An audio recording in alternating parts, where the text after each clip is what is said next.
Yo, c'est Jordan. Bienvenue sur C'est pas culinairement très compliqué. Pour répondre à Minou FKT, aujourd'hui on va faire des nuggets, mais en mode spicy, pour réchauffer ta daronne.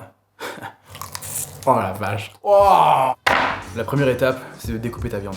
T'emmerdes pas à faire des morceaux trop petits ou trop gros, de toute façon on sent pas les couilles, ça va dans le mixeur juste après. Une fois que t'as mis ta viande dans ton mixeur, tu rajoutes un blanc d'œuf, après la base, poivre, du sel, puis du piment, parce qu'on n'est pas des fragiles.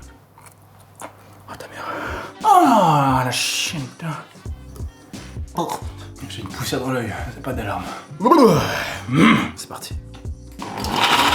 Bon, c'est pas mal tout ça. Pour le moment, on s'en sert pas, faut qu'on fasse un cœur fondant au fromage, et je mets ça à côté. Pour faire du cœur fondant au fromage, j'ai juste pris du fromage à raclette, tout basique. Tu malaxes avec tes gros doigts là, pour réchauffer un peu le fromage et faire une boule toute molle. Hop. Hop là, sauvé. Nous on veut s'éclater le bide avec du bon fromage qui coule une nuggets. Alors on met une bonne dose. Et voilà nos petites boules. Une fois que t'as fait tes boules de fromage, tu peux faire la chapelure, et la chapelure c'est juste des Doritos que tu concasses. Comme ici c'est le bled, bah du coup tu prends juste un grand verre avec une spatule en bois et tu tapes dans le fond. Pour pas que ça dégueule de partout, tu mets juste ta main par dessus et tu concasses. Allez hop, ça c'est fait. Ça y est, maintenant on peut enfin rouler nos cœurs de fromage avec de la viande tout autour. Donc là t'as juste à mettre ta viande autour de la boule de fromage. Une fois que t'as fait ta boule de viande autour du fromage, tu peux le mettre dans le Doritos. Et là, ça commence à devenir vraiment stylé. Maman! On t'entend! Je fais une vidéo pour TikTok! Maintenant que t'as roulé tes nuggets, tu peux les faire cuire. Tu mets plein d'huile d'olive là. Nous, on n'est pas des juifs. Faut vraiment être généreux avec l'huile. Hein? Normalement la cuisson c'est genre 4-5 minutes le temps que ça dort bien quoi. Tant que c'est cuit. Il y a du fromage qui coule déjà là. Et vous savez ce que c'est le meilleur? On va encore faire un tour avec du fromage.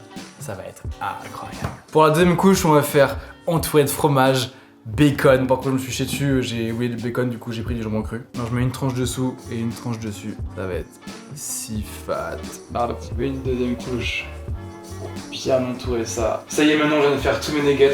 Maintenant, on va pouvoir ajouter une deuxième couche d'échapelure. Le problème, c'est que ça colle pas très bien, le jambon. Alors, on va faire une petite mixture toute collante. Pour la mixture, il nous faut le jaune d'œuf, de l'œuf qui nous restait du début de la recette, et un peu de farine.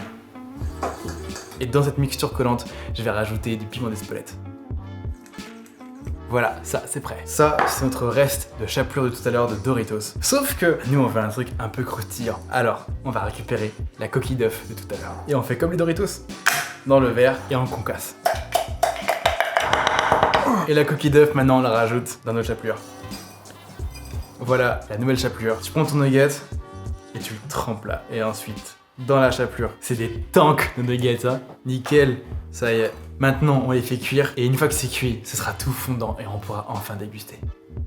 Ça y est, regardez-moi ça là.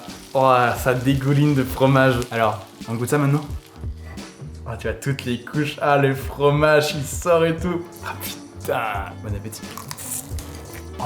Oh putain, c'est si bon. Et ça pique et tout. Juste ce qu'il faut. N'hésitez pas à laisser en commentaire une idée pour la prochaine recette. Et on se fait ça très vite. Oh la vache. Oh.